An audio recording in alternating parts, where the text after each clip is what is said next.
The chairman of the Australian Broadcasting Corporation is very upset that people are writing him mean emails because he said that Joe Rogan preys on people's fear. He apparently does not think that the media does that, which is the most fascinating thing about this entire story. Whether you like or dislike Joe Rogan, you cannot be lost on the irony of this entire situation where you have somebody who runs a broadcasting corporation. This, people have said, is kind of like, maybe like the NPR or the BBC of Australia. And Australia is a big mess. We all know Australia's civil liberties went down the drain during COVID. And it's not hard to see why when this is your media. So this guy is making the rounds right now on the left here. This is Kim Williams. And we're going to watch the video of what he said about Rogan in a second. But to sum it up, he said that Rogan preys on people's fears and vulnerabilities, and he just thinks it's a disaster, even though he started out his comment by saying that he doesn't watch Rogan. So he really doesn't know anything about Rogan. But then he went on to comment, he probably should just cut it there. And the question was like, what do you think about Rogan? Just, I don't know, I don't watch him, and just let it go. But instead, he had verbal diarrhea and decided to dog on Rogan, even though he started by saying he doesn't know anything about Rogan. And now he's complaining that people are writing him meanie pants emails. He can't believe how mean people are out there. And you know what he needs right now? He needs some Allison Wine promo. All right. So Kim Williams, I hope you join the Allison Wine Club. I don't care if you prey on people's fear in the Australian media. You can still join my wine club. Everybody's welcome. If you are somebody who's looking for a great gift for the holidays, for Christmas coming up, okay, you get 6 bottles of these amazing extremist altitude wines, and you can give one away for all of your favorite people.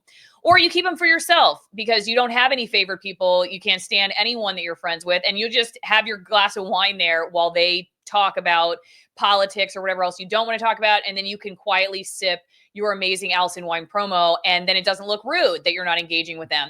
These wines were hand selected for the stuff I like, which is clean. Lots of these come from regions where there's hardly anybody living. So there's very few pesticides used. In some cases, the vineyards are between 6,000 and 9,000 feet in elevation. So the grapes are working very hard for your palate. They're delicious. They're highly limited edition wines. You can't get them really anywhere else. Some of these only you can get through my wine club. So go check it out. AllisonWinePromo.com. Would love to see you over there. Okay, what say you all? Shall we watch this video real fast?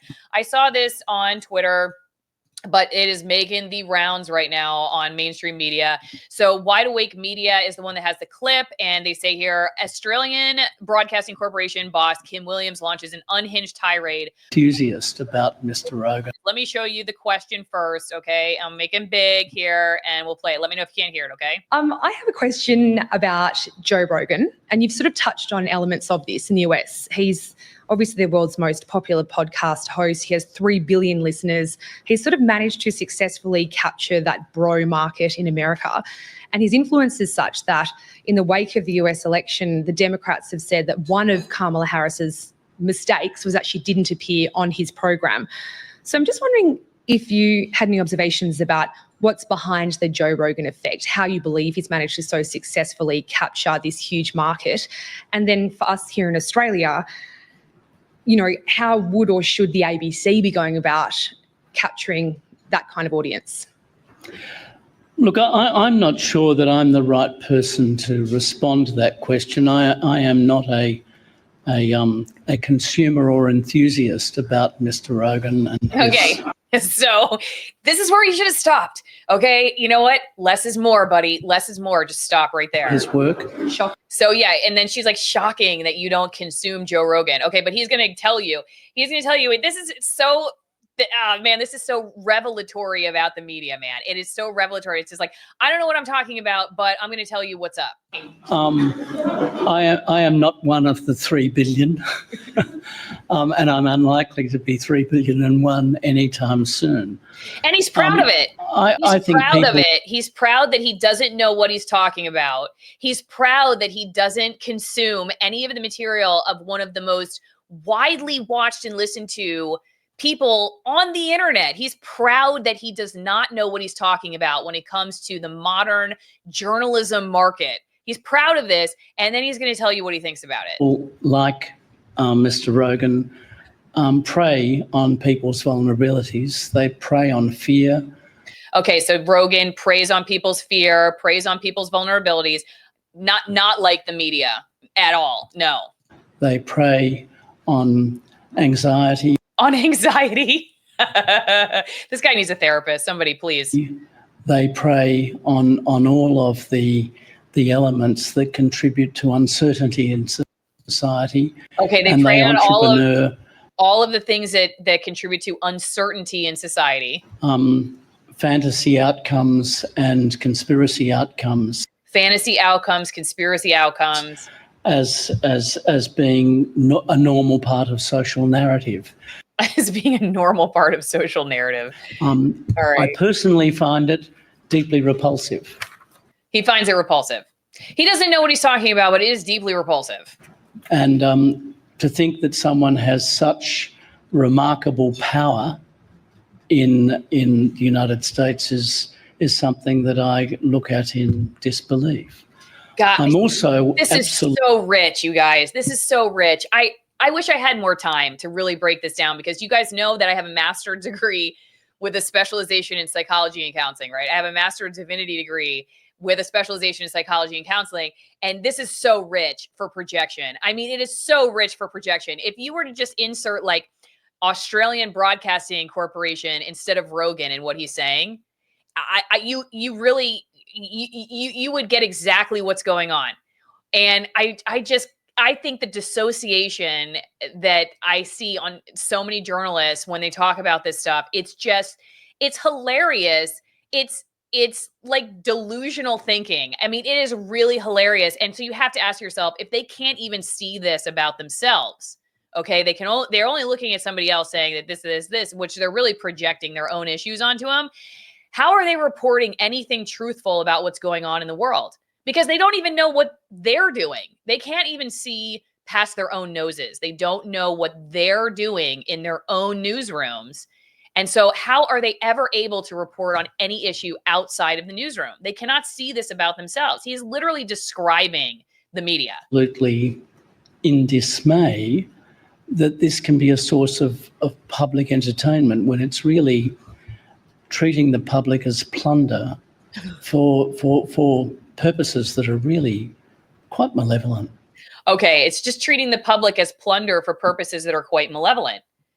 Okay, that's it. Yeah, I mean, I really could just end it here because honestly, I've said pretty much everything I want to say, but I'm going to show you what Joe Rogan's response was, because I mean, it really is the only thing you can say.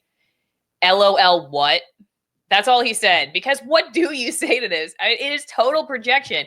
Now, Viva, my good old friend Viva, he opined here, though it was a little higher last time I looked, and now I'm not seeing it here. Hang on. He basically said that the same thing I just said. Oh, where is it? I'll have to go back and find it. He basically said the same thing I said, which is that they're just in total projection mode and that they can't see the forest through the trees, because if they could, then they would understand that basically that guy just basically said what we all think about them. Anyway, so I'm scrolling through his tweets right now to see if I can find it, because I think it's funny. I think it's very funny, but he tweets a lot, unlike me. So I'm having a hard time getting to the bottom of it. It might just be because it's a comment and he didn't retweet it. Anyway, yeah, okay. I'm not gonna keep going down because it'll be forever before I find it. Plus, it was just a comment. Anyway, I thought it was funny. Oh, here. You know what? I might be able to find it here. Okay, here it is. I got it. Viva says, I'll say what Joe Rogan is too polite to say. How the hell does this pencil-neck jackass who admittedly doesn't listen to Rogan even know what Rogan says on his podcast? How the hell does this ignorant asshole accuse Rogan of preying on people's vulnerabilities, on people's fear and anxiety, when this ignorant dipshit doesn't even know what Rogan says on his podcast and probably couldn't even name a guest except for Trump fans or RFK? These idiots are the evil that they warn about to a T. What an absolute douche. That's what he says. So I'm glad I got to that. I saw that earlier and I was like, okay. But I mean, yeah, to his point, like regardless of what you think about Joe Rogan, I think this whole thing was totally fascinating just for the perspective that that first off, a journalism boss brags about not knowing what he's talking about, and then goes on to completely defame and tear apart the person he's discussing. Okay, that should tell us all a lot about how people are treated in the media. And frankly, it's one of the main reasons that I started focusing years ago on censored people and media bias as a former TV reporter, because I genuinely wanted to know what these people were really about. And I was not trusting what I was reading. And I knew how things were working behind the scenes. At the very least, nobody has time in the news business. Even if you do really want to understand what you're talking about, you don't have time. So anyway, just the fact that you have a journalism broadcasting chief talking about how he's first off bragging that he doesn't watch Rogan, which a lot of journalists will do. Like, I don't agree with Rogan on everything, or I don't watch Rogan, but I'll tell you that, we're better than he is. And we don't have anything to learn from him. And he is very dangerous. But we're not, even though we just told you that we have literally no idea what we're talking about. And we're going to go on and say this guy should not be talking or have the following he does. And he's dangerous for all these reasons, even though we don't know what we're talking about. I mean, that is so telling. Wrapping it up here. This is an article from The Guardian. ABC inbox is flooded with fan abuse after Kim Williams' criticism of Joe Rogan. And it says that, if you scroll all the way down, as they go through what he said, that Williams says, what fascinates me is you say something negative about Joe Rogan, and I have been swarmed with the most unbelievably vicious responses. I got one this morning that said that I should stay in my lane and watch out. And you read it and you think, what are you saying to me? Yeah, there's just not a lot of mercy for the media these days, especially when they hear somebody talking about a person who, well, first off, a lot of people like him, but also when they hear the just complete hypocrisy of what the guy said. And he's still blaming. Now he's blaming the people. First, he was blaming Joe Rogan. Now he's blaming the people writing the emails. He still can't see. He's still not taking any of the potential criticism. Look, I'm not saying anyone should be writing him and threatening him, but the people who probably wrote him were like, hey, you guys prey on people's vulnerabilities. You prey on people's fears. You prey on anxiety. You're all about conspiracy. You push government conspiracy and propaganda. That's what you do. And you're totally projecting all your issues. And he's still not learning anything. He's not seeing it. Don't forget to get your greenpasture.org. Okay, you're eating sugar because it was Thanksgiving. You had a lot of pie. You want to help your teeth out. Somebody who has chronic cavities. This is what my family's been taking for over a decade. I used to get cavities all the time when I went to the dentist. My dad was going to have to get a root canal. And we started taking this product, fermented cod liver oil and concentrated butter oil blend. You go to greenpasture.org, promo code Allison, get 10% off at checkout. It's amazing. It's not a supplement. It's a food. It is fermented cod liver oil and high concentrated vitamin D butter oil from cows on spring grasses. It's what Dr. Weston A. Price, turn of the century biological dentist, said we should be doing. And it's amazing for your teeth. It's also great for your brain, joints. You have chronic health issues, autoimmune issues. Go get yourself some fermented cod liver oil, concentrated butter oil blend. I like the cinnamon tingle flavor. Again, greenpasture.org, promo code Allison at checkout. And also, if you want to support the show, you can send me mail. P.O. Box 3355 Denellen, Florida, 34432. Love getting all the letters of encouragement. You can send money to support the show. You can send seeds for the growing season. The Florida growing season is underway, even though it is getting cold tonight. It's going to be probably below 40 tonight, but hopefully my mango tree will hang in there. And you can also go to AllisonMorrow.locals.com. We got the live chat going on. Christine Chin, Joe Rogan is not trying to capture anyone. And yeah, exactly. He doesn't watch JRE, yet he knows. That's what I'm talking about. Blanket Mom, talk about confession through projection. Same people who fearmonger the coof talking about pushing fear. I know the whole thing is just hilarious and sad all at the same time.